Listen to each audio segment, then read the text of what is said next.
Hi hello ನಮಸ್ಕಾರ. ನಾನು ಅಭಿಷೇಕ್ ಶೃಂಗೇರಿ. ಇವತ್ತಿನ ಈ ಒಂದು ವಿಶೇಷ ಸಂದರ್ಶನದಲ್ಲಿ ನಮ್ಮ ಜೊತೆ ಸತತ 5 ಬಾರಿ ಗ್ರಾಮ ಪಂಚಾಯಿತಿ ಸದಸ್ಯರಾಗಿ 3 ಬಾರಿ ಅಧ್ಯಕ್ಷರಾಗಿ ಒಮ್ಮೆ ಉಪಾಧ್ಯಕ್ಷರಾಗಿ ಸೇವೆ ಸಲ್ಲಿಸಿ ಜೊತೆಯಲ್ಲಿ ಪಂಚಾಯತ್ ರಾಜ್ ಒಕ್ಕೂಟದ ಅಧ್ಯಕ್ಷರಾಗಿ ನೀರಮಯ ಸೊಸೈಟಿಯ ಅಧ್ಯಕ್ಷರಾಗಿಯೂ ಕೂಡ ಸೇವೆಯನ್ನು ಸಲ್ಲಿಸ್ತಾ ಜೊತೆಗೆ ಫಾರ್ಮರ್ ಪ್ರೊಡ್ಯೂಸರ್ ಕಂಪನಿಯ ಅಧ್ಯಕ್ಷರಾಗಿಯೂ ಕೂಡ ಸೇವೆಯನ್ನು ಸಲ್ಲಿಸಿ ಹಲವಾರು ಜವಾಬ್ದಾರಿಗಳನ್ನು ಅತ್ಯಂತ ಯಶಸ್ವಿಯಾಗಿ ನಿರ್ವಹಿಸಿ APMCಯ ಅಲ್ಲಿಯೂ ಕೂಡ ಜವಾಬ್ದಾರಿ ನಿರ್ವಹಿಸಿ ಜೊತೆಗೆ ಇನ್ನು BSSN ನಲ್ಲಿ ಕೂಡ ಜವಾಬ್ದಾರಿಯನ್ನು ಅತ್ಯಂತ ಯಶಸ್ವಿಯಾಗಿ ನಿರ್ವಹಿಸಿರುವಂತಹ ವಣಸೆ ಗ್ರಾಮ ಪಂಚಾಯಿತಿಯಲ್ಲಿ ಅಧ್ಯಕ್ಷರಾಗಿ ಸೇವೆ ಸಲ್ಲಿಸಿರುವಂತಹ ಶ್ರೀಯುತ ಉದಯ್ ಕುಮಾರ್ ಶೆಟ್ಟಿ ಅವರು ನಮ್ಮ ಜೊತೆ ಇದ್ದಾರೆ. ಉದಯ್ ಕುಮಾರ್ ಶೆಟ್ಟಿ ಅವರೇ, ಕಾರ್ಯಕ್ರಮಕ್ಕೆ ಅತ್ಯಂತ ಆತ್ಮೀಯ ಸ್ವಾಗತ. ನಮಸ್ಕಾರ. ಸರ್, ಹೇಗಿದ್ದೀರಾ? ಉದಯ್ ಕುಮಾರ್ ಶೆಟ್ಟಿ ಅವರೇ, ಮೊದಲನೇದಾಗಿ ವಣಸೆ ಗ್ರಾಮ ಪಂಚಾಯಿತಿಯಲ್ಲಿ ಸತತ 5 ಬಾರಿ ನೀವು ಗ್ರಾಮ ಪಂಚಾಯಿತಿ ಸದಸ್ಯರಾಗಿ ಆಯ್ಕೆಯಾಗಿ ಸೇವೆಯನ್ನು ಸಲ್ಲಿಸಿರುವಂತದ್ದು ಹೇಗೆ ಅನಿಸ್ತಾ ಇದೆ? ಇಲ್ಲ, ತುಂಬಾ ದೇವರೇನೋ ಅವಕಾಶವನ್ನ ಕೊಟ್ಟಿದ್ದಾನೆ. ಸ್ವಲ್ಪ ಕೊಟ್ಟ ಅವಕಾಶವನ್ನ ಸದ್ಬಳಕೆ ಮಾಡ್ಕೊಳ್ಬೇಕು. 3 ಬಾರಿ ನಾನು ಗ್ರಾಮ ಪಂಚಾಯತ್ ಅಧ್ಯಕ್ಷರಾಗಿ ಕೆಲಸ ನಿರ್ವಹಿಸಿದೆ ಸತತವಾಗಿ. ಆದ್ರಿಂದ ಒಂದಷ್ಟು ಕೆಲಸಗಳನ್ನ ಏನೋ ಈಗ ಒಂದು ಸಾಮಾನ್ಯವಾಗಿ ನಾವು ಒಂದು 2.5 ವರ್ಷ ಅಧ್ಯಕ್ಷ ಆಗ್ತೇವೆ ಅಥವಾ 5 ವರ್ಷ ಅಧ್ಯಕ್ಷ ಆಗ್ತೇವೆ. ಆವಾಗ ನಾವು ಏನು ಯೋಜನೆ ಹಾಕೊಂಡಿದ್ದೇವೆ ಅದನ್ನು ಸಂಪೂರ್ಣ ಮಾಡ್ಲಿಕ್ಕೆ ಅವಕಾಶಗಳು ಸಿಗೋದಿಲ್ಲ. ಬಟ್ ದೇವರು ನಮಗೆ 3 ಟರ್ಮ್ ಸತತ 3 ಟರ್ಮ್ ಅವಕಾಶ ಕೊಟ್ಟಿದ್ದಾನೆ. ಹಾಗಾಗಿ ಒಂದಷ್ಟು ಈಗ ಬೇರೆ ಗ್ರಾಮ ಪಂಚಾಯತ್ ಹೆಚ್ಚಿನ ಗ್ರಾಮ ಪಂಚಾಯತ್ಗಳು ಏನ್ ಮಾಡ್ತಾರೆ, ಸರ್ಕಾರದಿಂದ ಅನುದಾನ ಬರ್ತದೆ, ಜನರು ತೆರಿಗೆಯ ಹಣವನ್ನ ಕೊಡ್ತಾರೆ, ಅದನ್ನ ಅದಕ್ಕೆ ಕ್ರಿಯೋಜನೆಯನ್ನ ಮಾಡ್ತೇವೆ, ಚೆನ್ನಾಗಿ ಕೆಲಸ ಮಾಡ್ಕೊಂಡು ಹೋಗ್ತಾರೆ. ಬಟ್ ನಾವು ಅದು ಒಂದು ಭಾಗ ಮಾತ್ರ. ನಮಗೆ ಇನ್ನೊಂದಷ್ಟು ಕೆಲಸಗಳಿದೆ. ಕರ್ನಾಟಕ ಗ್ರಾಮ ಸ್ವರಾಜ್ ಪಂಚಾಯತ್ ಅಧಿನಿಯಮ 58ರಲ್ಲಿ ಒಂದಷ್ಟು ಕೆಲಸ ಮಾಡಲೇಬೇಕಾದ ಕೆಲಸಗಳನ್ನು ಹೇಳ್ತಾರೆ. ಸೊ ಅದರಲ್ಲಿ ನಮಗೆ ನಮ್ಮ ಜನರಿಗೆ ಯಾವ್ದು ಅನುಕೂಲ ಆಗ್ತದೆ ಅಂತ ನೋಡಿಕೊಂಡು ದೇವರು ಅವಕಾಶ ಕೊಟ್ಟದಕ್ಕೆ ಒಂದಷ್ಟು ಜನಪರ ಕೆಲಸಗಳನ್ನ ಮಾಡಬೇಕು. ತನ್ಮೂಲಕ ನಾವು ವಣಸೆ ಗ್ರಾಮ ಪಂಚಾಯತ್ ಒಂದು ಗುರುತಿಸುವಂತ, ರಾಜ್ಯದಲ್ಲಿ ಗುರುತಿಸುವಂತ ಗ್ರಾಮ ಪಂಚಾಯತ್ ಆಗಬೇಕು ಅನ್ನೋ ಉದ್ದೇಶವನ್ನು ಇಟ್ಕೊಂಡು ನಾವು ಕೆಲಸ ಮಾಡಿದವರು. ಪ್ರಮುಖವಾಗಿ ನಾವು ಶಿಕ್ಷಣ, ಆರೋಗ್ಯ, ನೈರ್ಮಲ್ಯ ಮತ್ತು ಮಹಿಳಾ ಸಬಲೀಕರಣ ಈ 4 ವಿಭಾಗಗಳಲ್ಲಿ ಯಶಸ್ವಿಯಾಗಿ ನಾವು ಅನುಷ್ಠಾನವನ್ನು ಮಾಡಿದ್ದೇವೆ. ಅಂದ್ರೆ ನಾವು ಮಾಡುವಾಗ ಪೀಪಲ್ಸ್ ಪ್ಲಾನ್ ಅಥವಾ ನಾವು ಜನರೆಲ್ಲ ಸೇರ್ಕೊಂಡು ಒಂದು ಯೋಜನೆಯನ್ನ ತಯಾರು ಮಾಡುವಂಥದ್ದು. ತಯಾರು ಮಾಡಿದಂತ ಯೋಜನೆಯನ್ನ ನಾವು ಗ್ರಾಮ ಪಂಚಾಯತ್ ಅನುಷ್ಠಾನ ಮಾಡುವಂಥದ್ದು. ಅನುಷ್ಠಾನ ಮಾಡಿದ್ದನ್ನ ಸರ್ಕಾರಕ್ಕೆ ವರದಿ ಮಾಡುವುದು. ತನ್ಮೂಲಕ ಸರ್ಕಾರ ಅದನ್ನ ಬೇರೆ ಬದಿಯಲ್ಲಿ ಇಂಪ್ಲಿಮೆಂಟ್ ಮಾಡುವಾಗ ಮಾಡುವುದು. ನಮ್ಮ ಎಲ್ಲ ಯೋಜನೆಗಳು ಯಾವುದು ಸರ್ಕಾರ ಕೊಟ್ಟಂತ ಯೋಜನೆಗಳಲ್ಲ, ನಾವೇ ಯೋಜನೆಯನ್ನ ತಯಾರು ಮಾಡಿ ಅದನ್ನ ಅನುಷ್ಠಾನ ಮಾಡಿ ಸಕ್ಸಸ್ ಆದ ನಂತರ ಸರ್ಕಾರಕ್ಕೆ ವರದಿ ಮಾಡ್ತಕ್ಕಂಥದ್ದು. ಅಥವಾ ಸರ್ಕಾರವೇ ಯಶಸ್ಸನ್ನು ನೋಡಿಕೊಂಡು ನಮ್ಮ ಹತ್ರ ವರದಿ ಕೇಳ್ತದೆ ಅಥವಾ ಅಧಿಕಾರಿಯನ್ನು ಕಳಿಸಿ ವರದಿಗಳು ತಗೊಳ್ತದೆ. ಈ ರೀತಿಯಲ್ಲಿ ವಿಶೇಷ ರೂಪದಲ್ಲಿ ನಾವು ಕೆಲಸ ಮಾಡ್ತಾ ಬಂದಿದ್ದೇವೆ.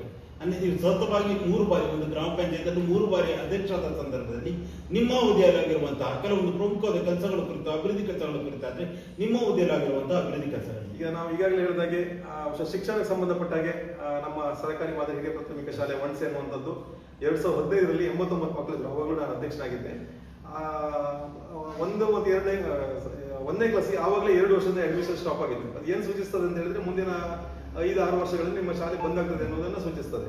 ಹಾಗಾಗಿ ಅದು ಆಗ್ಬಾರ್ದು ಅಂತ ಹೇಳಿ ನಾವು ಒಂದು ಸಮಾನ ಮನಸ್ಸಿನ ಒಂದು ತಂಡವನ್ನ ಮಾಡಿಕೊಂಡು ಆ ಶಾಲೆನ ಡೆವಲಪ್ಮೆಂಟ್ ಮಾಡ್ಲಿಕ್ಕೆ ಪ್ಲಾನ್ ಹಾಕಿದ್ವಿ. ಬಹುಶಃ ಇವತ್ತು ಆ ಶಾಲೆಯಲ್ಲಿ 334 ಮಕ್ಕಳಿದ್ದಾರೆ. ಯಾವುದೇ ಖಾಸಗಿ ಆಂಗ್ಲ ಮಾಧ್ಯಮ ಶಾಲೆಗಳಿಗೆ ಕಡಿಮೆ ಇಲ್ಲದ ರೀತಿಯಲ್ಲಿ ಅದು ನಡ್ಕೊಂಡು ಹೋಗ್ತಾ ಇದೆ. ಬಹುಶಃ ಎಲ್ಲ ತರಗತಿಯಲ್ಲಿ ಪ್ರೊಜೆಕ್ಟರ್ ಇದೆ, ಕಂಪ್ಯೂಟರ್ ಲ್ಯಾಬ್ ಇದೆ, ಸ್ಮಾರ್ಟ್ ಇಂಟರಾಕ್ಟಿವ್ ಬೋರ್ಡ್ ಇದೆ. ಬಹುಶಃ 5 ವರ್ಷದ ಹಿಂದೆ ನಮ್ಮ ಶಾಲೆ ಮಕ್ಕಳು ಸ್ಮಾರ್ಟ್ ಇಂಟರಾಕ್ಟಿವ್ ಬೋರ್ಡ್ ಇಟ್ಕೊಂಡು ಪಾಠ ಮಾಡ್ತಿದ್ರು. ಬಹುಶಃ ಕುಂದಾಪುರ ತಾಲೂಕಿನಲ್ಲಿ ಯಾವುದೇ ಶಾಲೆಯಲ್ಲಿ ಇರಲಿಲ್ಲ, ಉಡುಪಿಯಲ್ಲೆಲ್ಲ ಇರ್ಬೋದು ಬಿಟ್ರೆ. ಹಾಗೆ ಈಗ ರೋಬೋ ಟೀಚರ್ ಅನ್ನ ಸಹ ಹಾಕಿದ್ದೇವೆ. ಕರ್ನಾಟಕದ ಪ್ರಥಮ ಸರ್ಕಾರಿ ಶಾಲೆಯಲ್ಲಿ ರೋಬೋ ಟೀಚರ್ ಹಾಕಿರ್ತಕ್ಕಂಥದ್ದು. ಬಹುಶಃ ಇದರ ಒಂದು ಟೀಮ್ ವರ್ಕ್ ಆಗಿರ್ಬೋದು, ಆದ್ರೆ ಇದರ ಜವಾಬ್ದಾರಿನ ಸ್ವಲ್ಪ ನಾವು ಜಾಸ್ತಿ ನಿಭಾಯಿಸ್ತಾ ಇದ್ದೇವೆ. ಇವತ್ತು ಶಾಲೆಯಲ್ಲಿ ಬಸ್ ಇದೆ, ಎಲ್ಲ ವ್ಯವಸ್ಥೆಗಳು, ಇಡೀ ಶಾಲೆ ಸೋಲಾರ್ ಆಗ್ತಾ ಇದೆ. ಒಂದು ಟ್ರಸ್ಟ್ ಮಾಡ್ಕೊಂಡು 5 ಜನ ಶಿಕ್ಷಕರನ್ನ ಟ್ರಸ್ಟ್ ಕೊಟ್ಟಿದೆ. ಆ ಟ್ರಸ್ಟ್ ಮೂಲಕ ಮಾಡ್ತೇನೆ. ನಾನು ಟ್ರಸ್ಟಿನ ಸೆಕ್ರೆಟರಿ ಕೆಲಸ ನಿರ್ವಹಿಸ್ತಾ ಇದ್ದೇನೆ ಅಲ್ಲಿ. ಬಹುಶಃ ಮಕ್ಕಳಿಗೆ ನಮ್ಮ ಮಾಣಗಡ್ಡೆ ಕೃಷ್ಣಮೂರ್ತಿ ಮಂಜರು text book, note book, uniform, belt, ID card ಇದೆಲ್ಲ ಉಚಿತವಾಗಿ ಕೊಡ್ತಾ ಇದ್ದಾರೆ. ಟ್ರ್ಯಾಕ್ ಸೂಟ್ ಇನ್ನೊಬ್ರು ಮೈಸೂರಿನವರೊಬ್ರು ಕೊಡ್ತಾ ಇದ್ರು. ಹಾಗೆ ಪ್ರತಿಯೊಂದು ಉಚಿತವಾಗಿ ಇವತ್ತು ಶಾಲೆ 3 ವೆಹಿಕಲ್ ಇದೆ, 1 ಸ್ವಂತ ಬಸ್ಸು, 2 ಬಾಡಿಗೆ ಬಸ್ಸು. ಈ ರೀತಿಯಲ್ಲಿ ಒಂದು ಖಾಸಗಿ ಆಂಗ್ಲ ಮಾಧ್ಯಮ ಶಾಲೆಯಲ್ಲಿ ಏನು ಸಿಗ್ತದೋ ಅದಕ್ಕಿಂತ ಇನ್ನೂ ಬೆಟರ್ ಎಜುಕೇಶನ್ ನಮ್ಮ ಶಾಲೆಯಲ್ಲಿ ಇವತ್ತು ಕೊಡ್ತಾ ಇದ್ದೇವೆ. ಹಾಗೆ ಬಹುಶಃ ನೈರ್ಮಲ್ಯಕ್ಕೆ ಸಂಬಂಧಪಟ್ಟ ಹಾಗೆ ನಾವು 2017ರಲ್ಲಿಯೇ ಪ್ರಥಮ ಬಾರಿಗೆ ರಾಜ್ಯದಲ್ಲಿ ಪ್ರಥಮ ಬಾರಿಗೆ ಘನತ್ಯಾಜ್ಯ ವಿಲೇವಾರಿ ಘಟಕ SRM ಕಾನ್ಸೆಪ್ಟ್ ಅನ್ನ ಈ ರಾಜ್ಯಕ್ಕೆ ಪರಿಚಯಿಸಿದವರು. ಸತತ 9 ವರ್ಷಗಳಿಂದ ನಾವು ಯಶಸ್ವಿಯಾಗಿ ನಿರ್ವಹಣೆ ಮಾಡ್ಕೊಂಡು ಬರ್ತಿದ್ದೇವೆ. 2017ರಲ್ಲಿಯೇ ನಾವು 100% ಮನೆಯಿಂದ ವೇಸ್ಟ್ ಅನ್ನ ಕಲೆಕ್ಟ್ ಮಾಡಿ ಅದನ್ನ 0 ವೇಸ್ಟ್ ಆಗಿ ಸಂಪೂರ್ಣ ವೈಜ್ಞಾನಿಕವಾಗಿ ವಿಲೇವಾರಿಯನ್ನ ಮಾಡ್ತಾ ಬಂದವರು. ಸತತ 8 ವರ್ಷದಿಂದ ಅದು ಲಾಭದಾಯಕವಾಗಿ ನಡೀತಿದೆ. ಈ ರಾಜ್ಯಕ್ಕೆ ಒಂದು ಮಾದರಿಯಾಗಿದೆ. ಅದು ಸ್ವಲ್ಪ ವಿಶೇಷ ಅಂತ ಹೇಳ್ಬೋದು ಸರ್. ಅಂದ್ರೆ ಒಣ ಕಸವನ್ನ ಸುಮಾರು 50 ಕ್ಯಾಟಗರಿಗಳಾಗಿ ವಿಂಗಡಿಸ್ತೇವೆ. ಹಸಿ ಕಸವನ್ನ ಬೇರೆ ಬೇರೆ ಮೆಥಡ್, ಇವತ್ತು ಬ್ಲಾಕ್ ಸೋಲ್ಜರ್ ಫ್ಲೈಲ್ ಆಗುವ ಮೂಲಕ ಕಾಂಪೋಸ್ಟ್ ಮಾಡುವಂತದ್ದು. ಅಂದ್ರೆ ವೆರಿ ಹೈ ಎಂಟ್ರಿಗೆ ಇರ್ತಕ್ಕಂಥ ಹೊಸ ಇನೋವೇಟಿವ್ ಆಗಿ ಮಾಡ್ತೇವೆ. ಅಂದ್ರೆ ಸಾಕಷ್ಟು ಇನೋವೇಟಿವ್ ವರ್ಕ್ಗಳನ್ನು ನಮ್ಮ ಪಂಚಾಯತ್ ವ್ಯಾಪ್ತಿಯಲ್ಲಿ ನಾವು ಮಾಡ್ತಾ ಇದ್ದೇವೆ. ಹಂಗೆ ನೀವೀಗ ಗ್ರಾಮ ಪಂಚಾಯತಿ ಅಧ್ಯಕ್ಷ ಸಂದರ್ಭದಲ್ಲಿ ಯಾವುದೋ ಒಂದು ಕೆಲಸ ಅತ್ಯಂತ ತುಂಬಾ ವಿಶೇಷವಾಗಿರುತ್ತೆ. ಹಾಗೆ ನಿಮ್ಮ ಅವಧಿಯಲ್ಲಾಗಿರುವಂತಹ ಒಂದು ಕೆಲಸ ಅತ್ಯಂತ ವಿಶೇಷವಾಗಿರುವಂತಹ ಒಂದು ಕೆಲಸವನ್ನ ಮೆಲುಕು ಹಾಕಿದ್ದಾರೆ ಯಾವುದು? ಬಹುಶಃ ನಾವು ಮಾಡಿದಂಥದ್ದು ಎಲ್ಲ ಕೆಲಸಗಳು ಸ್ವಲ್ಪ ವಿಶೇಷವಾಗಿಯೇ ಇದೆ. ಈಗಾಗಲೇ ಹೇಳಿದಾಗೆ ಶಾಲೆ ಇರ್ಬೋದು, ಅದು ಯಾಕಂದ್ರೆ ಉಡುಪಿ ಜಿಲ್ಲೆ ನಾವು ಪ್ರಥಮ ಬಾರಿಗೆ ಆಂಗ್ಲ ಮಾಧ್ಯಮ ವಿಭಾಗವನ್ನ ಈ ಜಿಲ್ಲೆಗೆ ಪರಿಚಯಿಸಿದವರು. ಹಾಗೆ ಘನತ್ಯಾಜ್ಯ ವಿಲೇವಾರಿಯನ್ನ ಈ ರಾಜ್ಯಕ್ಕೆ ಪ್ರಥಮ ಬಾರಿ ಆ ಕಾನ್ಸೆಪ್ಟ್ ಅನ್ನು ಪರಿಚಯಿಸಿದವರು ನಾವು. ಖುಷಿ ಎಲ್ಲದಕ್ಕಿಂತಲೂ ಜಾಸ್ತಿ ನಮಗೆ ನೆಮ್ಮದಿಯನ್ನ ಕೊಡ್ತೀವಿ ಅಥವಾ ಸಂತೋಷನ ಕೊಡ್ತಕ್ಕಂಥದ್ದು ಕಮ್ಯುನಿಟಿ ಪ್ಯಾಲಿಟಿ ಕೇರ್ ಅಥವಾ ಸಮುದಾಯ ಉಪಶಮನ ಆರೋಗ್ಯ ಕೇಂದ್ರ. ಈ ದೇಶದಲ್ಲಿ ಕೇರಳ ರಾಜ್ಯದಲ್ಲಿ ಮಾತ್ರ ಈ ವ್ಯವಸ್ಥೆ ಇಷ್ಟವರೆಗೆ ಇತ್ತು. ಗ್ರಾಮ ಪಂಚಾಯತ್ನಲ್ಲಿ ಕೇರಳದಲ್ಲಿ ಮಾತ್ರ ಇತ್ತು. ಪ್ರೈವೇಟ್ ಇನ್ಸ್ಟಿಟ್ಯೂಷನ್ಗಳು ಕೆಲವೊಂದು ಈಗ ಮಣಿಪಾಲದಲ್ಲೂ ಇದೆ, ಗೋರಟಿ ಹಾಸ್ಪಿಟಲ್ ಇದೆ, ಕೆಲವೊಂದು ಕಡೆ ಇದೆ. ಬಟ್ ಗ್ರಾಮ ಪಂಚಾಯತ್ನಲ್ಲಿ ಇದು ಕಮ್ಯುನಿಟಿ ಹಂತದಲ್ಲಿ ಮಾಡ್ತಾ ಇರೋದು ಕರ್ನಾಟಕ ರಾಜ್ಯದಲ್ಲಿ ಪ್ರಥಮ ಬಾರಿಗೆ ನಾವು ಒಂದು ಕೇರಳಕ್ಕೆ ನಾವು ಹೋಗಿ ಅಲ್ಲಿ ಅಧ್ಯಯನ ಮಾಡಿ ನಾವು ಇಲ್ಲಿ ಅದನ್ನ ಅನುಷ್ಠಾನ ಮಾಡ್ತಾ ಇದ್ದೇವೆ. ಬಹುಶಃ ಗ್ರಾಮ ಪಂಚಾಯತ್ ವತಿಯಲ್ಲೇ ನಾವು ಏನು ವೇಸ್ಟ್ ಮ್ಯಾನೇಜ್ಮೆಂಟ್ 7 ಪಂಚಾಯತ್ ಸೇರಿ ಮಾಡ್ತಾ ಇರೋದು, ನಾವೇ ನಿರ್ವಹಣೆ ಮಾಡೋದು. ಆದ್ರೆ 7 ಪಂಚಾಯತ್ನವರು ಜೊತೆಗೂಡಿದ್ದಾರೆ. ಅದೇ 7 ಪಂಚಾಯತ್ ಸೇರಿ ನಾವು ಈ ಕಮ್ಯುನಿಟಿ ಪ್ಯಾಲಿಟಿ ಕೇರ್ ಅನ್ನ ಸಹ ನಾವು ಮಾಡ್ತಾ ಇರುವಂತದ್ದು. ಈ ನಮ್ಮ ಅದನ್ನ ಮ್ಯಾನೇಜ್ ಮಾಡ್ಲಿಕ್ಕಾಗಿ ಒಂದು ನಮ್ಮ ವಣಸೆ ಗ್ರಾಮ ಪಂಚಾಯತಿ ಇತರ 6 ಪಂಚಾಯತ್ ಮೇಲೆ ಹಿಡ್ತಾ ಇರೋದಿಲ್ಲ. ಹಾಗಾಗಿ ಆಡಳಿತಕ್ಕಾಗಿ ಬಹುಶಃ 7 ಗ್ರಾಮ ಪಂಚಾಯತ್ ಅಧ್ಯಕ್ಷರು, ಉಪಾಧ್ಯಕ್ಷರು, PDO ಸೇರಿ ಒಂದು ಸೊಸೈಟಿಯನ್ನ ಮಾಡ್ಕೊಂಡಿದ್ದೇವೆ. ಅದರಲ್ಲಿ ಬೇರೆ ಎಕ್ಸ್ಪರ್ಟ್ಸ್ ಬೇರೆ ಇರ್ತಾರೆ, ಮತ್ತೆ ಅಡ್ವೈಸರಿ ಪ್ಯಾನಲ್ ಅಧಿಕಾರಿಗಳ ಜಿಲ್ಲಾ CO ಇರ್ತಾರೆ. ಯಾವ ಉದ್ದೇಶದಿಂದಾಗಿ ನೀವು ಒಂದು ಇದನ್ನ ಪ್ರಾರಂಭ ಮಾಡಿದ್ರಿ? ಅಂದ್ರೆ ಈ ನಮ್ಮೂರಲ್ಲಿ ಹೆಚ್ಚಾಗಿ ಮಕ್ಕಳೆಲ್ಲ ಹೊರಗಡೆ ದುಡಿತಾ ಇರ್ತಾರೆ. ಊರಲ್ಲಿ ಏಜ್ಡ್ ಪೀಪಲ್ ಮಾತ್ರ ಇರ್ತಾರೆ. ಹಾಗಾಗಿ ಅವರಿಗೆ ಆರೋಗ್ಯಗಳ ಸಮಸ್ಯೆ ಆದವಾಗ ಸಡನ್ ಆಗಿ ಅಟೆಂಡ್ ಮಾಡುವವರಿಲ್ಲ, ಅಥವಾ ಇತ್ತೀಚಿನ ದಿನಗಳಲ್ಲಿ ಕ್ಯಾನ್ಸರ್ ಅಥವಾ ಪ್ಯಾರಾಲಿಸಿಸ್ ಇರ್ಬೋದು, ಇಂಥ ಮಾರಣಾಂತಿಕ ರೋಗಗಳು ಜಾಸ್ತಿ ಕಾಡ್ತಾ ಇದೆ. ಅಂತವರಿಗೆ ನಮ್ಮ ಗ್ರಾಮ ಪಂಚಾಯತ್ನಲ್ಲಿ ಆರೋಗ್ಯ ಯಾರು ವಂಚಿತರಾಗಬಾರ್ದು ಮತ್ತು ಅವರ ಎಂಡ್ ಆಫ್ ದಿ ಲೈಫ್ ಏನಿದೆ ಅದು ಗೌರವಯುತವಾಗಿ ಇರಬೇಕು ಅನ್ನೋದು ಆಲೋಚನೆ ಇಟ್ಕೊಂಡು ನಾವು ಈ ಕಮ್ಯುನಿಟಿ ಪ್ಯಾಲಿಟಿ ಕೇರ್ ಅನ್ನ ಸ್ಟಾರ್ಟ್ ಮಾಡಿದವರು. ಅದರ ಆಡಳಿತಕ್ಕಾಗಿ ನಾವು ನಿರಾಮಯ ಸೊಸೈಟಿಯನ್ನ ಮಾಡಿದಂಥದ್ದು. ಆ ನಿರಾಮಯ ಸೊಸೈಟಿ ಅಧ್ಯಕ್ಷನಾಗಿ ನಾನು ಕೆಲಸ ನಿರ್ವಹಿಸ್ತಿದ್ದೆ. ಆ ನಿರಾಮಯ ಸೊಸೈಟಿಯ ಅಧ್ಯಕ್ಷರಾಗಿ ಪ್ರಸ್ತುತ ನೀವೀಗ ಕೆಲಸವನ್ನ ಮಾಡ್ತಾ ಇದ್ದೀರಿ. ನಿರಾಮಯ ಸೊಸೈಟಿ ಯಾವ ರೀತಿಯಾಗಿ ತನ್ನ ಕಾರ್ಯವ್ಯಾಪ್ತಿಯಾಗಿರ್ಬೋದು ತನ್ನ ಕೆಲಸ ಕಾರ್ಯಗಳನ್ನ ಮಾಡ್ತಾರೆ? ಆಕ್ಚುಲಿ ದೀರ್ಘಕಾಲೀನ ಮತ್ತು ಮಾರಣಾಂತಿಕ ಕಾಯಿಲೆಯಿಂದ ಬಳಲ್ತಕ್ಕಂಥವ್ರು, ವಯೋಸಹಜವಾಗಿ ಹಾಸಿಗೆ ಹಿಡಿದವರು, ತೀವ್ರತರದ ಮಾನಸಿಕ ಖಿನ್ನತೆಗೆ ಒಳಗಾದವರು ಮತ್ತು ಕುಟುಂಬದಿಂದ ಪರಿತ್ಯಕ್ತರಾದಂತಹ ಹಿರಿಯ ನಾಗರಿಕರು. ಬಹುಶಃ ಇವರಿಷ್ಟು ಜನನ ಗುರಿಯಾಗಿ ಇಟ್ಕೊಂಡು ನಾವು ಮಾಡಿರ್ತಕ್ಕಂಥದ್ದು. ಈ ನಮ್ಮ 7 ಗ್ರಾಮ ಪಂಚಾಯತ್ ವ್ಯಾಪ್ತಿಯಲ್ಲಿ ಈಗಾಗಲೇ 305 ಪೇಷಂಟ್ ಅನ್ನು ನಾವು ಗುರುತಿಸಿದ್ದೇವೆ. ಅದರಲ್ಲಿ 71 ಪೇಷಂಟ್ ಬೆಡ್ ರಿಡನ್ ಪೇಷಂಟ್ ಇದ್ದಾರೆ. ಹಾಗೆ 122 ಪೇಷಂಟ್ ಪಾರ್ಷಿಯಲಿ ಆಂಬ್ಯುಲೆಂಟ್, ಅಂದ್ರೆ ಇನ್ನೊಬ್ಬರ ಸಹಾಯ ಪಡ್ಕೊಂಡು ಆಧಾರಕ್ಕೆ ಅವರು ಇನ್ನೊಬ್ರು ಹಿಡ್ಕೊಂಡ್ರೆ ಅವ್ರು ನಡೀಲಿರ್ತಕ್ಕಂಥ ವ್ಯವಸ್ಥೆಯಲ್ಲಿದ್ದಾರೆ. ಹಾಗೆ 112 ಜನ ಆಂಬ್ಯುಲೆಂಟ್ರಿ ಅಂತ ಹೇಳಿದ್ರೆ ಆರಾಮಾಗಿ ಸ್ವಲ್ಪ ನಡ್ಕೊಂಡು ಹೋಗಿ ಬರುವಂತ ಸ್ಥಿತಿಯಲ್ಲಿದ್ದಾರೆ. ಆದ್ರೆ ಮಾರಣಾಂತಿಕ ಕಾಯಿಲೆ ಅವರನ್ನ ಕಾಡ್ತಾ ಇದೆ. ಈ ರೀತಿ 305 ಜನನ ನಾವಿವತ್ತು ಹ್ಯಾಂಡಲ್ ಮಾಡ್ತಾ ಇದ್ದೇವೆ. ಸಾಕಷ್ಟು ಫಿಸಿಯೋಥೆರಪಿಯನ್ನ ಮಾಡಿಸಿ ಇವತ್ತು ಗುಣಮುಖರಾದವರಂತವರು ಸಾಕಷ್ಟು ಜನ ಇದ್ದಾರೆ. ಅದಲ್ಲದೆ 24x7 ನಮ್ದು ಆಂಬ್ಯುಲೆನ್ಸ್ ಸರ್ವಿಸ್ ಇದೆ. ಹಾಗೆ ಡೆಡ್ ಬಾಡಿ ಫ್ರೀಸರ್, ಅಂದ್ರೆ ಈಗೆಲ್ಲ ಹೊರಗಡೆ ಇರುವುದರಿಂದ ಡೆತ್ ಆದ್ರೆ ಇಮಿಡಿಯೇಟ್ ಕ್ರಿಮೇಷನ್ ಮಾಡ್ಲಿಕ್ಕೆ ಆಗುದಿಲ್ಲ, ಒಂದು ದಿನ ಕಾಯ್ಬೇಕಾಗ್ತದೆ. ಹಾಗಾಗಿ ಆ ಬಾಡಿಯನ್ನ ಅವ್ರ ಮನೆಯಲ್ಲೇ ತಗೊಂಡು ಇಟ್ಲಿಕ್ಕೆ ಡೆಡ್ ಬಾಡಿ ಫ್ರೀಸರ್ ಅನ್ನ ನಾವು ಒದಗಿಸ್ತಾ ಇದ್ದೇವೆ. ಹಾಗೆ ವೀಲ್ ಚೇರ್ ಇರ್ಬೋದು, ವಾಟರ್ ಬೆಡ್ ಇರ್ಬೋದು, ಕಮೋಡ್ ಚೇರ್ ಇರ್ಬೋದು, ಕ್ಯಾಥೆಟರ್ ಇರ್ಬೋದು, ಬಹುಶಃ ಎಲ್ಲದನ್ನ ನಮ್ಮ ಇತಿಮಿತಿಯಲ್ಲಿ ಏನೆಲ್ಲ ಮಾಡ್ಲಿಕ್ಕೆ ಸಾಧ್ಯ ಆಗುತ್ತೆ ಎಲ್ಲ ಸರ್ವಿಸ್ ಅನ್ನು ನಾವು ಉಚಿತವಾಗಿ ಇವತ್ತು ನೀಡ್ತಾ ಬಂದಿದ್ದೇವೆ. ಬಹುಶಃ ಈ ನಿರಾಮಯ ಸೊಸೈಟಿಯ ಸೇವೆ ಅತ್ಯಂತ ಖುಷಿಯನ್ನು ತಂದು ಕೊಡ್ತಕ್ಕಂಥದ್ದು ಹೊಸ ವಿಚಾರ. ನೀವು ಸತತವಾಗಿ 5 ಬಾರಿ ಗ್ರಾಮ ಪಂಚಾಯತಿ ಸದಸ್ಯರಾಗಲು ಆಯ್ಕೆ ಆಗುತ್ತೆ, ಮೇನ್ ಕಾರಣ ಅಂದ್ರೆ ಈ ಸ್ವಲ್ಪ ಸಮಾಜಕ್ಕೆ ಉಪಕಾರ ಆಗುವಂತ ಕೆಲಸವನ್ನ ಮಾಡಿದ್ರೆ ಜನ ಗುರುತಿಸ್ತಾರೆ. ನಾನಂತಲ್ಲ, ಯಾರೇ ಕೆಲಸ ಮಾಡ್ರು ಬಹುಶಃ 7-8 ಬಾರಿಯೆಲ್ಲ ಮೆಂಬರ್ ಆದವರು ಸಹ ಇವತ್ತು ನಮ್ಮ ಕಣ್ಮುಂದೆ ಇದ್ದಾರೆ. ಹಾಗಾಗಿ ಉತ್ತಮ ಕೆಲಸವನ್ನ ನಾವು ಮಾಡ್ತಾ ಹೋದ್ರೆ ಯಾರನ್ನೂ ಸಹ ಜನ ಪುನಃ ಆಯ್ಕೆ ಮಾಡ್ತಾ ಇರ್ತಾರೆ. ಯಾಕಂದ್ರೆ ಜನರು ಒಂದು ವಿಶ್ವಾಸನ ಅವ್ರ ಮೇಲೆ ಇಟ್ಕೊಂಡಿರ್ತಾರೆ. ಅವರು ಇಂಥವ್ರನ್ನ ನಾವು ಆಯ್ಕೆ ಮಾಡಿದ್ರೆ ಸಮಾಜಕ್ಕೆ ಇವರು ಯಾವುದೇ ಪ್ರತಿಫಲಾಪೇಕ್ಷೆ ಇಲ್ಲದೆ ಸೇವೆಯನ್ನ ಕೊಡ್ತಾರೆ ಎನ್ನುವ ನಂಬಿಕೆ ಬರ್ತದೆ. ಆವಾಗ ಅವರು ಪುನಃ ಆಯ್ಕೆ ಮಾಡ್ತಾ ಇರ್ತಾರೆ ಸಾಮಾನ್ಯವಾಗಿ. ನೀವು ಈ ಹಿಂದೆ ಪಂಚಾಯತ್ ರಾಜ್ ಒಕ್ಕೂಟ, ಈ ದಿನದವರೆಗೂ ಕೂಡ ಪಂಚಾಯತ್ ರಾಜ್ ಒಕ್ಕೂಟದ ಅಧ್ಯಕ್ಷರಾಗಿ ಸೇವೆಯನ್ನು ಸಲ್ಲಿಸುತ್ತಿರುವಂತದ್ದು. ಪಂಚಾಯತ್ ರಾಜ್ ಒಕ್ಕೂಟದ ಅಧ್ಯಕ್ಷರಾಗಿ ಉದಯ್ ಕುಮಾರ್ ಶೆಟ್ಟಿ ಅವರ ಕೊಡುಗೆ ಈಗ 2010ರಿಂದ ನಾನು ಸತತ 3 ಅವಧಿಗೆ ಪಂಚಾಯತ್ ಒಕ್ಕೂಟದ ಅಧ್ಯಕ್ಷನಾಗಿ 5 ವರ್ಷಕ್ಕೆ ಅದು ಒಂದು ಅವಧಿ, ಅದು 5 ವರ್ಷಕ್ಕೆ ಬಹುಶಃ ಸಾಕಷ್ಟು ಹಿರಿಯರಲ್ಲಿ ಇದ್ರು 2010ರಲ್ಲಿ ಆಯ್ಕೆ ಮಾಡುವಾಗ. ಸೊ ನಾವು ಸ್ವಲ್ಪ ಆಕ್ಟಿವ್ ಆಗಿ ಕೆಲಸ ಮಾಡ್ತಿದ್ದೇನೆ ಅಂತ ಹೇಳಿ ತಿಳ್ಕೊಂಡು ನಮ್ಮನ್ನ ಆಯ್ಕೆ ಮಾಡಿದ್ರು.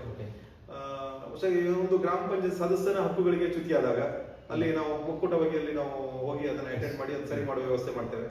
ಅಥವಾ ಇವತ್ತು ಎಷ್ಟೋ ವಿಚಾರಗಳು ನಮ್ಮ ಪಂಚಾಯತ್ ಆಕ್ಟ್ ಅಲ್ಲಿ ಇರ್ತದೆ, ಅದ್ರ ಸುತ್ತೋಲೆ ಅದನ್ನ ಬೇರೆ ಸುತ್ತೋಲೆಯನ್ನ ಕೊಟ್ಟು ಅದನ್ನ ಆಕ್ಟಿಗೆ ವ್ಯತಿರಿಕ್ತವಾಗಿ ಕೆಲಸ ಮಾಡುವಂತದ್ದು ಅಂತ ಸಂದರ್ಭದಲ್ಲಿ ಪ್ರತಿಭಟಿಸ್ತೇವೆ. MLC ರಾಜ್ಯ ಮಟ್ಟದ MLC ಗಳನ್ನ ಮೀಟ್ ಮಾಡಿ ಸಭೆಗಳನ್ನ ನಡೆಸಿ ಮಾಡುವಂತದ್ದು ಇರ್ಬೋದು, IAS ಅಧಿಕಾರಿಗಳನ್ನ ಹಿರಿಯ ಅಧಿಕಾರಿಗಳನ್ನ ಮೀಟ್ ಮಾಡಿ ಸಮಸ್ಯೆಗಳನ್ನ ತೋಡ್ಕೊಳ್ಳೋದಂತ ಇರ್ಬೋದು, ಅಥವಾ ಪಂಚಾಯತ್ ಸಚಿವರ ಜೊತೆಯಲ್ಲಿ ಸಮಸ್ಯೆಗಳ ಬಗ್ಗೆ ಚರ್ಚೆ ಮಾಡುವಂತದ್ದು ಇರ್ಬೋದು, ಅಥವಾ ಜಿಲ್ಲಾಧಿಕಾರಿಗಳನ್ನ CEO ನ ಕರೆಸಿ ನಮ್ಮಲ್ಲಿ ಸಭೆ ಮಾಡುವಂತದ್ದು, ಅಥವಾ ಸಚಿವರನ್ನ ಕರೆಸಿ ಸಭೆ ಮಾಡಿದ್ದೇವೆ, ಅಥವಾ ಪಂಚಾಯತ್ ಎಕ್ಸ್ಪರ್ಟ್ಸ್ ಅನ್ನ ಕರೆಸಿ ಜಿಲ್ಲಾ ಮಟ್ಟದಲ್ಲಿ ಸಾಕಷ್ಟು ಸಭೆಗಳನ್ನ ಈಗಾಗಲೇ ಮಾಡಿದ್ದೇವೆ. ಅಂದ್ರೆ ಪಂಚಾಯತ್ ವ್ಯವಸ್ಥೆ ಎಲ್ಲಿ ಗೌರವಕ್ಕೆ ಕಡಿಮೆ ಆಗ್ತದೆ ಅಲ್ಲೆಲ್ಲ ನಾವು ಗ್ರಾಮ ಪಂಚಾಯತ್ ಒಕ್ಕೂಟವಾಗಿ ಅಲ್ಲಿ ಜೊತೆ ನಿರ್ತೇವೆ. ಸಂಪೂರ್ಣ ಪಕ್ಷ ರಾಜಕೀಯ ರಹಿತವಾಗಿ ಇರ್ತಕ್ಕಂಥ ಸಂಸ್ಥೆ ಇದು. ಎಲ್ಲ ಪಕ್ಷದವರು ಅದರಲ್ಲಿ ಒಳಗೊಂಡಿದ್ದಾರೆ. ಒಂದು ಟೀಮ್ ವರ್ಕ್ ಆಗಿ ಅದರಲ್ಲಿ ಬೇರೆ ಬೇರೆ ಪದಾಧಿಕಾರಿಗಳಿದ್ದಾರೆ. ಒಂದು ತಂಡವಾಗಿ ಅದರಲ್ಲಿ ನಾವು ಕೆಲಸ ಮಾಡ್ತಿದ್ದೇವೆ. ಅದೇ ರೀತಿಯಲ್ಲಿ ನೀವೀಗ ಏನು ಫಾರ್ಮರ್ ಪ್ರೊಡ್ಯೂಸರ್ ಕಂಪನಿಯ ಅಲ್ಲಿಯೂ ಕೂಡ ಚೇರ್ಮನ್ ಆಗಿರುವಂಥದ್ದು. ಫಾರ್ಮರ್ ಪ್ರೊಡ್ಯೂಸರ್ ಕಂಪನಿ ಅಂದ್ರೆ ಮತ್ತೊಂದು ಚೇರ್ಮನ್ ಆಗಿ ನಿಮ್ಮೊಂದು ಸೇವಾ ಚಟುವಟಿಕೆ ಯಾವ ರೀತಿಗೆ ನಡೀತಾ ಇದೆ? ಇದರ ಕುಂದನಾಡು ರೈತ ಉತ್ಪಾದಕ ಕಂಪನಿಯ ಅಥವಾ ಫಾರ್ಮರ್ಸ್ ಪ್ರೊಡ್ಯೂಸರ್ ಕಂಪನಿಯ ಮೂಲ ಉದ್ದೇಶ ರೈತರಿಗೆ ಕಡಿಮೆ ಖರ್ಚಿನಲ್ಲಿ ಬೆಳೆ ಬೆಳೆಯಲಿಕ್ಕೆ ಬೇಕಾದಂತಹ ವಾತಾವರಣ ಕಲ್ಪಿಸುವಂಥದ್ದು. ಅದು ಟ್ರ್ಯಾಕ್ಟರ್ನ ಕೊಡುವಂಥದ್ದು ಇರ್ಬೋದು, ಫರ್ಟಿಲೈಸರ್ನ ಕೊಡುವಂಥದ್ದು ಇರ್ಬೋದು, ಅಥವಾ ಸೀಡ್ಸ್ ಅನ್ನ ಕೊಡುವಂಥದ್ದು ಇರ್ಬೋದು, ಅಥವಾ ನಮ್ಮ ಹತ್ರ ನರ್ಸರಿ ಇದೆ ಅದನ್ನ ಬಳಸ್ಕೊಡುವಂಥದ್ದು ಇರ್ಬೋದು. ಹಾಗೆ ರೈತರಿಗೆ ಬೇಕಾದಂತಹ ತಂತ್ರಜ್ಞಾನವನ್ನ ಸಂಬಂಧಪಟ್ಟ ಅಧಿಕಾರಿಗಳಿಗೆ ತಂತ್ರಜ್ಞಾನವನ್ನು ಕೊಡುವಂಥದ್ದು ಇರ್ಬೋದು. ಇದನ್ನ ನಾವು ರೈತರಿಗೆ ವ್ಯವಸ್ಥೆ ಮಾಡ್ತೇವೆ. ರೈತರು ಬೆಳೆದ ಬೆಳೆಯನ್ನು ನಾವೇ ಖರೀದಿಸಿ ಅದನ್ನು ಪ್ರೊಸೆಸಿಂಗ್ ಮಾಡಿ ವಾಪಸ್ ರೈತರಿಗೆ ಕೊಡ್ತಕ್ಕಂಥದ್ದು ಅಥವಾ ಮಾರುಕಟ್ಟೆ ಮಾಡ್ತಕ್ಕಂಥದ್ದು. ಈಗ ಕೋಕೋನಟ್ ಆಯಿಲ್ ನಮ್ಮ ಹತ್ರ ರೆಡಿ ಆಗ್ತಾ ಇದೆ. ಹಾಗೆ ಬೇರೆ ಬೇರೆ ಮಾಡ್ಬೇಕಂತೇಳಿ ಆಲೋಚನೆಯನ್ನ ಮಾಡ್ಕೊಂಡಿದೆ. 1200 ರೈತರನ್ನ ಸಂಘಟಿಸಿ ಅವರ ಶಾಲೆಯನ್ನು ಕಲೆಕ್ಟ್ ಮಾಡಿ ಮಾಡ್ತಕ್ಕಂಥ ಕಂಪನಿ ಇದು. ಮುಂದಿನ ದಿನಗಳಲ್ಲಿ ಇನ್ನಷ್ಟು ಕಾರ್ಯವ್ಯಾಪ್ತಿಯನ್ನ ವಿಸ್ತರಿಸಬೇಕು ಅನ್ನೋ ಆಲೋಚನೆಯನ್ನ ಹಾಕೊಂಡಿದ್ದೇವೆ. ಹಾಗೆ ಇದು ರೈತರಿಗೆ ಕಡಿಮೆ ಬೆಳೆಯಲ್ಲಿ ಬೆಳೆದು, ಅಂದ್ರೆ ರೈತರಿಗೆ ಒಬ್ಬೊಬ್ಬರಿಗೆ ಬಹುಶಃ ಅದನ್ನೆಲ್ಲ ಪ್ರೊಸೆಸಿಂಗ್ ಯೂನಿಟ್ ಎಲ್ಲ ಮಾಡ್ಲಿಕ್ಕೆ ಆಗೋದಿಲ್ಲ. ಆದ್ರಿಂದ ಈ ಕಂಪನಿಯ ಮೂಲಕ ರೈತರು ಬೆಳೆದ ಬೆಳೆಯನ್ನ ಪ್ರೊಸೆಸಿಂಗ್ ಮಾಡಿ ಅದಕ್ಕೆ ಜಾಸ್ತಿ ಮಾರುಕಟ್ಟೆ ಬೆಲೆ, ಅಂದ್ರೆ ರೈತರಿಗೆ ನಾವು ಈಗ ಸಪೋಸ್ ತೆಂಗಿನಕಾಯಿನ ನಾವು ಖರೀದಿ ಮಾಡೋದಿದ್ರೆ ಮಾರುಕಟ್ಟೆ ಬೆಲೆಗಿಂತ ಜಾಸ್ತಿಗೆ ಖರೀದಿ ಮಾಡ್ತೇವೆ. ಇಲ್ಲಿ ನಮ್ಮಲ್ಲಿ ಯಾರೇ ಮಧ್ಯವರ್ತಿಗಳು ಇರುವುದಿಲ್ಲ. ಹಾಗಾಗಿ ಜಾಸ್ತಿ ಬೆಲೆ ಖರೀದಿ ಮಾಡ್ಲಿಕ್ಕೆ ನಮ್ಮ ಹತ್ರ ಅವಕಾಶಗಳಿರ್ತದೆ. ಆ ರೀತಿಯಲ್ಲಿ ರೈತರಿಗೆ ಲಾಭ, ಡಬಲ್ ದಿ ಫಾರ್ಮರ್ಸ್ ಇನ್ಕಮ್ ಅಂತೇಳಿ ಒಂದು ಕಾನ್ಸೆಪ್ಟ್ ಇದೆಯಲ್ಲ, ಅದು ರೈತ ಉತ್ಪಾದಕ ಕಂಪನಿ ಮೂಲಕ ಅನುಷ್ಠಾನ ಆಗ್ತಾ ಇದೆ. ಓಕೆ ಸರ್, ಅದೇ ರೀತಿಯಲ್ಲಿ ನೀವು ಕೂಡ ಕಾಂಗ್ರೆಸ್ ಪಕ್ಷದಲ್ಲಿ ನಿರಂತರವಾಗಿ ದುಡ್ಕೊಂಡು ಬಂದಂತವರು, ಯುವ ಕಾಂಗ್ರೆಸ್ನ ಕ್ಷೇತ್ರಾಧ್ಯಕ್ಷರಾಗಿದ್ದರು, ಜೊತೆಗೆ ಏನು ಪ್ರಧಾನ ಕಾರ್ಯದರ್ಶಿಯಾಗಿ ಕೂಡ ಕಾಂಗ್ರೆಸ್ ಬ್ಲಾಕ್ ಕಾಂಗ್ರೆಸ್ನ ಪ್ರಧಾನ ಕಾರ್ಯದರ್ಶಿ ಹಲವಾರು ಜವಾಬ್ದಾರಿಗಳನ್ನ ಈ ಚರ್ಚೆಗೆ ನಿರ್ವಹಿಸಿದ್ರಿ. ಕಾಂಗ್ರೆಸ್ ಪಕ್ಷದಲ್ಲಿ ನಿಮ್ಮ ಒಂದು ಅಂದಿನ ಪಕ್ಷ ಸಂಘಟನೆ ದಿನಗಳನ್ನು ಈ ರೀತಿ ಮೆಲುಕು ಹಾಕಿದ್ರೆ ಹೇಗೆ ಅನ್ಸುತ್ತೆ? ಇಲ್ಲ, ನಾನಂದ್ರೆ ಬಹುಶಃ ಸಣ್ಣ ಪ್ರಾಯದಲ್ಲೇ ರಾಜಕೀಯಕ್ಕೆ ಸಕ್ರಿಯವಾಗಿ ಬಂದವರು. 1995ರಲ್ಲಿ ಸಕ್ರಿಯವಾಗಿ ತೊಡಸ್ಕೊಂಡವರು. ಸುಮಾರು 31 ವರ್ಷಗಳ ಕಾಲ ಕಾಂಗ್ರೆಸ್ ಪಕ್ಷದಲ್ಲಿ ನಿಷ್ಠಾವಂತ ಕಾರ್ಯಕರ್ತನಾಗಿ ಸೇವೆ ಸಲ್ಲಿಸ್ತಾ ಬಂದು ಒಂದಷ್ಟು ನಮ್ಮನ್ನ ಗುರುತಿಸಲಿಲ್ಲ ಅಂತ ಹೇಳೋದಿಲ್ಲ. 98ರಲ್ಲಿ ಯೂತ್ ಕಾಂಗ್ರೆಸ್ ಪ್ರೆಸಿಡೆಂಟ್ ಮಾಡಿದ್ರು. ನಂತರ ಬ್ಲಾಕ್ ಕಾಂಗ್ರೆಸ್ ಜನರಲ್ ಸೆಕ್ರೆಟರಿ ಮಾಡಿದ್ರು, ಬ್ಲಾಕ್ ಕಾಂಗ್ರೆಸ್ ಉಪಾಧ್ಯಕ್ಷರು ಮಾಡಿದ್ರು. ಒಂದಷ್ಟು ಗುರುತಿಸಿಕೊಂಡಿದೆ. ಅಥವಾ ಪಂಚಾಯತಿಗೆ ಪ್ರತಿ ವರ್ಷ ನಿಲ್ಲಲಿಕ್ಕೆ ಅವಕಾಶಗಳನ್ನ ಮಾಡಿಕೊಡ್ತೇವೆ. ಯಾಕಂದ್ರೆ ನಾವು ಗ್ರಾಮ ಪಂಚಾಯತ್ ರಾಜಕೀಯ ರಹಿತವಾದರೂ ಸಹ ಯಾವುದೋ ಒಂದು ಪಕ್ಷದ ಬ್ಯಾಕ್ ಗ್ರೌಂಡ್ ಬೇಕಾಗಿರ್ತದೆ. ಯಾಕಂದ್ರೆ ಒಂದು ವೈಯಕ್ತಿಕವಾಗಿ ನಿಂತರೆ ಒಂದ್ ಸೀಟ್ ತರಬಹುದು, ಬಿಟ್ರೆ ಒಂದು ತಂಡವನ್ನು ತರಲಿಕ್ಕೆ ಕಷ್ಟ ಆಗ್ತದೆ. ಆದ್ರೆ ಯಾವುದೋ ಒಂದು ಪಕ್ಷದ ಬ್ಯಾಕ್ ಗ್ರೌಂಡ್ ಬೇಕಾಗಿರ್ತದೆ. ಹಾಗೆ ನಿರಂತರ ಗ್ರಾಮ ಪಂಚಾಯತಿಗೆ ನಿಲ್ಲಲಿಕ್ಕೆ ಅವಕಾಶ ಮಾಡಿ ಕೊಡ್ತಾ ಬಂದ್ರು. ಬಹುಶಃ ನನಗೆ ಈ ಗ್ರಾಮ ಪಂಚಾಯತ್ ಹಂತ ಬಿಟ್ಟು ಅದಕ್ಕಿಂತ ಆಚೆ ಹೋಗ್ಲಿಕ್ಕೆ ಆಗ್ಲಿಲ್ಲ, ಅಥವಾ ಬ್ಲಾಕ್ ಕಾಂಗ್ರೆಸ್ ಬಿಟ್ಟು ಅದಕ್ಕಿಂತ ಆಚೆ ಹೋಗ್ಲಿಕ್ಕೆ ಆಗಲಿಲ್ಲ. ಇದೇ ಇತಿಮಿತಿಯಲ್ಲಿ ಕೆಲಸ ಮಾಡ್ತೇವೆ. ಯಾಕಂದ್ರೆ ನಾನು ಯಾವುದೇ ಬೇಡಿಕೆಯನ್ನು ಇಡ್ಲೂ ಇಲ್ಲ, ಅದಕ್ಕಿಂತ ಜಾಸ್ತಿ ಬೇಕಂತೇಳಿ ಯಾವುದೇ ಬೇಡಿಕೆಯನ್ನು ಇಡಲಿಲ್ಲ. ಹಾಗೆ ಆ ಇತಿಮಿತಿಯಲ್ಲಿ ನಾವು ಕೆಲಸ ಮಾಡಿಕೊಂಡು, ಅಂದ್ರೆ ನಾವು ಜಾಸ್ತಿ ಆಸೆ ಇಟ್ಕೊಳ್ಳಿಲ್ಲ. ಆ ಇತಿಮಿತಿಯಲ್ಲಿ ನಾವು ಪ್ರಾಮಾಣಿಕವಾಗಿ ಕೆಲಸ ಮಾಡಿಕೊಂಡು ಎಲ್ಲಿಯೂ ಒಂದು ಸ್ವಲ್ಪನೂ ಲೋಪ ಬರೆದಿದ್ದಾಗೆ ಕೆಲಸ ಮಾಡ್ಕೊಂಡು ಬರ್ತಾ ಇದ್ದೇವೆ. ನಾನು ನೇರವಾಗಿ ಕೇಳ್ತೇನೆ, ಉದಯ್ ಕುಮಾರ್ ಶೆಟ್ಟಿ ಅವರು ಇತ್ತೀಚೆಗೆ ಕಾಂಗ್ರೆಸ್ ಪಕ್ಷದ ಸಕ್ರಿಯ ಜೊತೆ ಅಥವಾ ಕಾಂಗ್ರೆಸ್ ಪಕ್ಷದ ಸಂಘಟನೆಗಳಿಂದ ಒಂದು ರೀತಿಯಲ್ಲಿ ನ್ಯೂಟ್ರಲ್ ಆಗಿದ್ದಾರೆ, ಸೈಲೆಂಟ್ ಆಗಿದ್ದಾರೆ ಅನ್ನೋ ಮಾತು ಕೇಳಿ ಬರ್ತಾ ಇದೆ, ಹೌದಾ? ಸ್ವಲ್ಪ ನೋವಿದೆ. ನನಗಾಗಲೇ ಹೇಳಿದಾಗೆ ಆಕ್ಚುಲಿ ನಾವು ಇವತ್ತು ಗ್ರಾಮ ಪಂಚಾಯತ್ ರಾಜ್ಯದಲ್ಲಿ ರಾಷ್ಟ್ರ ಮಟ್ಟದಲ್ಲಿ ಗುರುತಿಸಿಕೊಂಡಂತ ಒಂದು ಗ್ರಾಮ ಪಂಚಾಯತ್ ಆಗಿದೆ. ಬಹುಶಃ ನಾನು ನ್ಯಾಷನಲ್ ಲೆವೆಲ್ ಕಾನ್ಫರೆನ್ಸ್ ಅಲ್ಲಿ ಭಾಗವಹಿಸಿ ನಮ್ಮ ಮಾಡೆಲ್ ನ ಪ್ರೆಸೆಂಟ್ ಮಾಡಿ ಬಂದವನು. ಇಂಟರ್ನ್ಯಾಷನಲ್ ಕಾನ್ಫರೆನ್ಸ್ ಅಲ್ಲಿ ಮೊರೊಕ್ಕೋದಲ್ಲಿ ನಡೆದಂತ ಇಂಟರ್ನ್ಯಾಷನಲ್ ಕಾನ್ಫರೆನ್ಸ್ ಅಲ್ಲಿ ಹೋಗಿ ನಮ್ಮ ಪೀಪಲ್ಸ್ ಪ್ಲಾನ್ ಅನ್ನುವ ಕಾನ್ಸೆಪ್ಟ್ ಅನ್ನ ಅಲ್ಲಿ ಹೋಗಿ ಪ್ರೆಸೆಂಟ್ ಮಾಡಿ ಬಂದವನು. ಸಾಕಷ್ಟು ಅವಕಾಶಗಳು ಬೇರೆ ಬೇರೆ IAS ಅಧಿಕಾರಿಗಳ ತರಬೇತಿಗಳಲ್ಲಿ ಒಂದು ಸೆಷನ್ ತಗೊಂಡವನು ನಾನು. ಮೈಸೂರಲ್ಲಿ SIRD ಯಲ್ಲಿ ಕಾಯಮಾಗಿ ಸಂಪನ್ಮೂಲ ವ್ಯಕ್ತಿಯಾಗಿ ಭಾಗವಹಿಸ್ತಕ್ಕಂಥವನು. ರಾಜ್ಯದ ಬೇರೆ ಬೇರೆ ಜಿಲ್ಲೆಗಳಿಗೆ ಹೋಗಿ ಸಂಪನ್ಮೂಲ ವ್ಯಕ್ತಿಯಾಗಿ ಭಾಗವಹಿಸಿ ಬರ್ತಾ ಇದ್ದೇನೆ. ಬಹುಶಃ ಇಷ್ಟೆಲ್ಲ ಇದ್ರು ಎಲ್ಲೋ ಕಾಂಗ್ರೆಸ್ ಪಕ್ಷ ನನ್ನನ್ನ ಸರಿಯಾಗಿ ಗುರುತಿಸುವಲ್ಲಿ ಎಡವಿತ ಅನ್ನೋದು ನಮ್ಮೊಂದು ಪ್ರಶ್ನಾರ್ಥಕ ಚಿಹ್ನೆಯಾಗಿದೆ.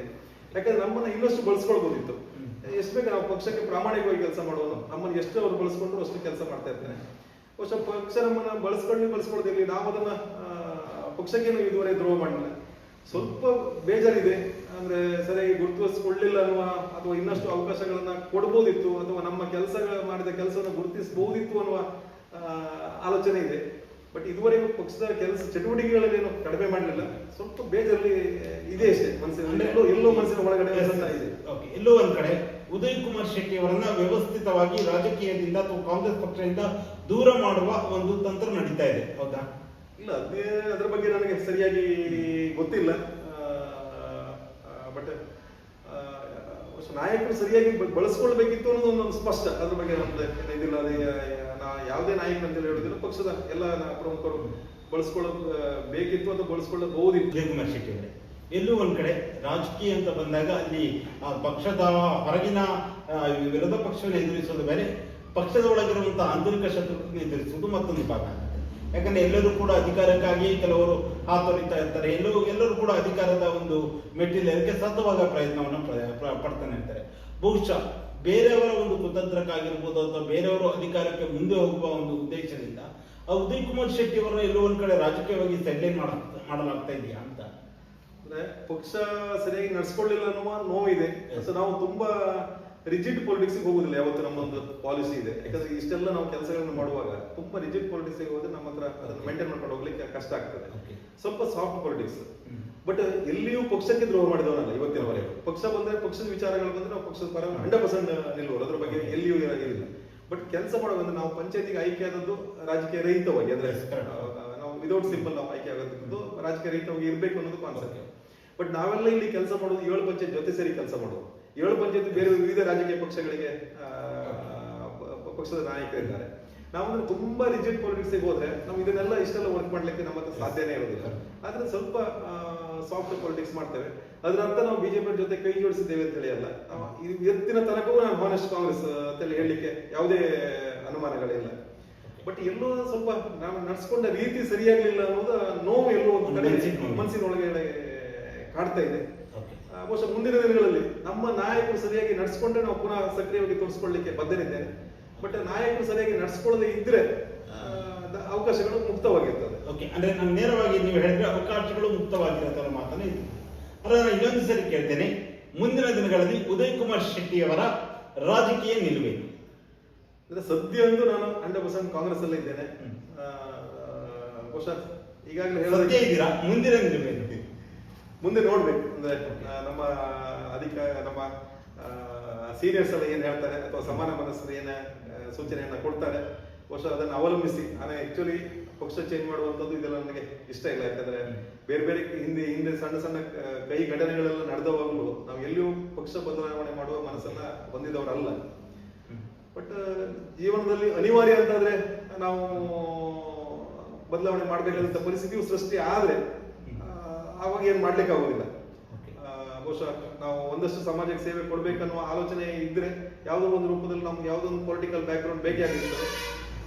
ಬಹುಶಃ ನಾವು ಸರಿಯಾಗಿ ಇರ್ಬೇಕು ಅನ್ಸಿದ್ರೆ, ನಮ್ಮ ಪಕ್ಷದಲ್ಲಿ ಸೇವೆ ಬೇಕನ್ಸಿದ್ರೆ ನಮ್ಮ ಪಕ್ಷ ನಮ್ಮನ್ನು ದುಡಿಸ್ಕೊಳ್ತದೆ, ಇಲ್ಲಾಂದ್ರೆ ದಾರಿಗಳು ಮುಕ್ತವಾಗಿರ್ತದೆ. ಎಲ್ಲೊಂದು ಕಡೆ ಮಾತು ಕೂಡ ಕೇಳಿ ಬರ್ತಿರುವಂತದ್ದು, ಉದಯ್ ಕುಮಾರ್ ಶೆಟ್ಟಿ ಅವರು ಕಾಂಗ್ರೆಸ್ ಪಕ್ಷವನ್ನು ಬಿಟ್ಟು ಬಿಜೆಪಿ ಪಕ್ಷಕ್ಕೆ ಹೋಗ್ತಾರೆ ಅನ್ನೋ ಒಂದು ಮಾತು ಕೂಡ ಕೇಳಿ ಬರ್ತಿರುವಂತದ್ದು. ಆ ರೀತಿ ಬೆಳವಣಿಗೆಗಳು ಏನಾದ್ರೂ ಸಾಯ್ತಾ ಇದೆಯಾ?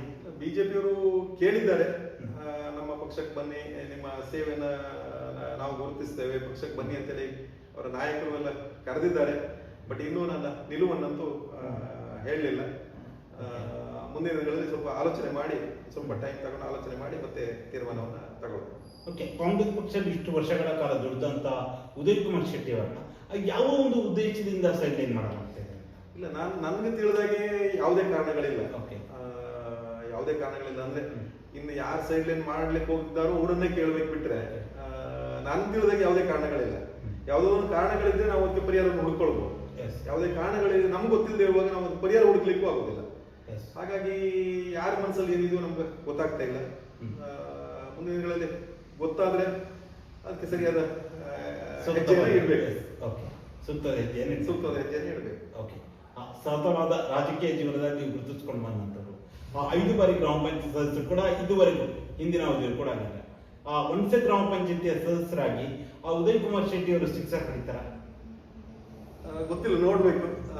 ಅಂದ್ರೆ ನಾವು ಒಂದ್ಸರಿ ಇನ್ನು ಚುನಾವಣೆಗೆ ನಿಲ್ಲುವುದಲ್ಲ ಅಂತ ಹೇಳಿ ತೀರ್ಮಾನವನ್ನ ಮಾಡಿದವನು. ಅಂದ್ರೆ ಸಾಕು, ಯಾಕಂದ್ರೆ ತುಂಬಾ ಲಾಂಗ್ ಟೈಮ್ ನಿಲ್ಲುವುದು ಸರಿಯಲ್ಲ, ಇನ್ನೊಬ್ಬರಿಗೆ ಅವಕಾಶಗಳು ಮಾಡಿಕೊಡ್ಬೇಕು ಅನ್ನುವ ಇಚ್ಛೆ ವ್ಯಕ್ತಪಡಿಸಿದವರು. ಬಟ್ ಏನಾಗಿದೆ ಅಂತ ಹೇಳಿದ್ರೆ, ಈಗ ನಮ್ಮ ವೇಸ್ಟ್ ಮ್ಯಾನೇಜ್ಮೆಂಟ್ ಸೆಂಟರ್ ಇರ್ಬೋದು, ಈ ನಿರಾಮಯ ಸೊಸೈಟಿ ಇರ್ಬೋದು, ಇದೆಲ್ಲ ಸ್ಮೂತ್ ರನ್ ಆಗ್ಬೇಕಾದ್ರೆ ಎಲ್ಲೋ ನಾವು ಒಂದು ಪಂಚಾಯತ್ ಹೊರಗಿದ್ರೆ ನಮ್ಗೆ ಇದನ್ನೆಲ್ಲ ಮಾಡ್ಲಿಕ್ಕೆ ಆಗೋದಿಲ್ಲ. ಆದ್ರಿಂದ ಎಲ್ಲೋ ಒಳಗಿರ್ತಕ್ಕಂಥದ್ದು ಬಹುಶಃ ಅನಿವಾರ್ಯವೇನೋ ಅನಿಸ್ತಾ ಇದೆ. ಅಥವಾ ಸರಿಯಾದ ವ್ಯಕ್ತಿ ಇದನ್ನ ನಾವು ಮುನ್ನಡೆಸ್ಕೊಂಡು ಹೋಗ್ತೇವೆ ಅಂತೇಳಿ ಖಂಡಿತ ಮುಂದೆ ಬಂದು ನಾವು ಬಿಟ್ಕೊಡ್ಲಿಕ್ಕೆ 100% ಬದ್ಧರಿದ್ದೇನೆ.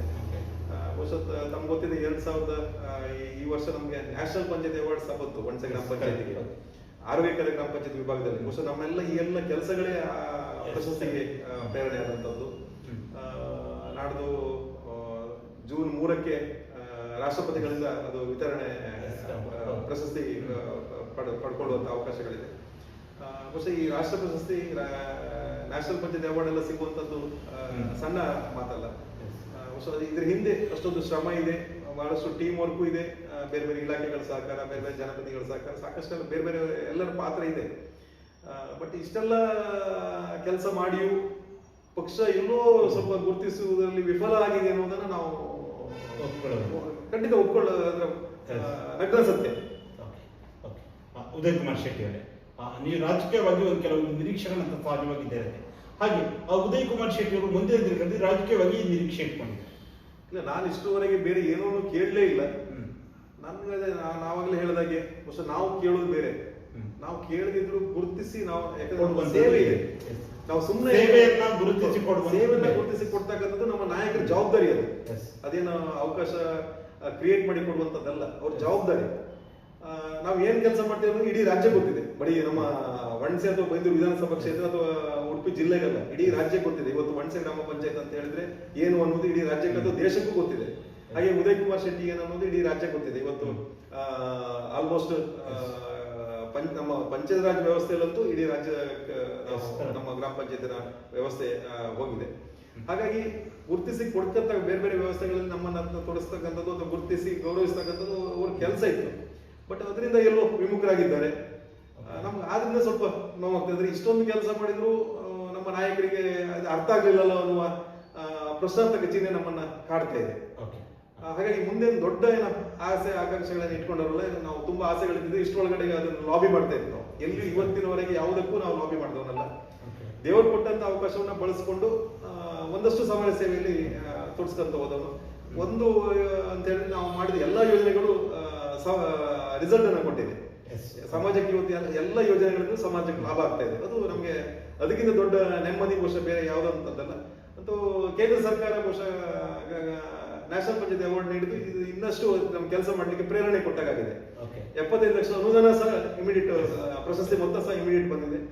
ಅದನ್ನ ಇನ್ನೊಂದಷ್ಟು ಡೆವಲಪ್ಮೆಂಟ್ ಮಾಡ್ಲಿಕ್ಕೆ ಅವಕಾಶಗಳು ಆಗಿದೆ. ಇದು ನಮ್ಮ ತಂಡದ ಕೆಲಸದಿಂದ ನಮ್ಮ ಗ್ರಾಮ ಪಂಚಾಯತ್ ಹೆಸರು ಒಂದ್ ಕಡೆ ಜಾಸ್ತಿ ಹರಡಿದ್ರೆ ಅದ್ರ ಜೊತೆಯಲ್ಲಿ ಇನ್ನೊಂದಷ್ಟು ಸುಸ್ಥಿರ ಅಭಿವೃದ್ಧಿ ಯೋಜನೆಗಳಿಗೆ ನಮ್ಮ ತೋರಿಸ್ಕೊಳ್ಳಿಕ್ಕೆ ಅವಕಾಶಗಳು ಆಗಿದೆ. ಸರ್, ಕೊನೆಯದಾಗಿ ನಿಮ್ಮ ಒಂದು ಸುದೀರ್ಘವಾದ ರಾಜಕೀಯ ಸಾಮಾಜಿಕ ಜೀವನದ ಕುರಿತಾಗಿ ಕೊನೆಯದಾಗಿ ಏನ್ ಹೇಳಕ್ ಬಯಸ್ತೀರಾ? ಇಲ್ಲ, ಏನಂದ್ರೆ ಜನ ಅವಕಾಶ ಕೊಟ್ರೆ, ನಮ್ಮ ನಾಯಕರು ಅವಕಾಶಗಳು ಕೊಟ್ರೆ, ದೇವರ ಅವಕಾಶಗಳು ಕೊಟ್ರೆ, ಯಾಕಂತ ಹೇಳಿದ್ರೆ ಸ್ವಲ್ಪ ನಾವು ಒಂದು 7-8 ವರ್ಷಗಳಿಂದ ಆರೋಗ್ಯದಲ್ಲಿ ತೀವ್ರ ಸಮಸ್ಯೆಯನ್ನ ಎದುರಿಸ್ತಾ ಬಂದವನು. ಈಗಲೂ ಸ್ಟಿಲ್ ಅಂಡರ್ ಮೆಡಿಕೇಶನ್. ಬಹುಶಃ ತುಂಬಾ ನಾವು ಇಷ್ಟೆಲ್ಲ ಆರೋಗ್ಯ ಸೇವೆಗಳನ್ನು ಮಾಡ್ಲಿಕ್ಕೆ ಅದು ಒಂದು ಕಾರಣ. ಮಾರಣಾಂತಿಕ ಕಾಯಿಲೆಯಿಂದ ನಾನು ಬಳಲ್ತಾ ಇದ್ದವನು. ಬಟ್ ದೇವ್ರು ನಮ್ಗೆ ಅದನ್ನೆಲ್ಲ ತಪ್ಪಿಸಿ ಬಹುಶಃ 2018ರಲ್ಲಿ ನಂಗೆ ಸಮಸ್ಯೆ ಸ್ಟಾರ್ಟ್ ಆಯ್ತು. ಬಹುಶಃ ತುಂಬಾ ಕ್ರಿಟಿಕಲ್ ಕಂಡೀಷನ್ ಇದ್ದಿದ್ದೆ. ಬಟ್ ಅದನ್ನೆಲ್ಲ ಪಾಸ್ ಆಗಿ ಈಚೆ ಬಂದೆ. ದೇವರು ಇನ್ನಷ್ಟು ಸೇವೆಗಳನ್ನ ಮಾಡ್ಲಿಕ್ಕೆ ಅವಕಾಶ ಕೊಟ್ಟಿದ್ದಾನೆ.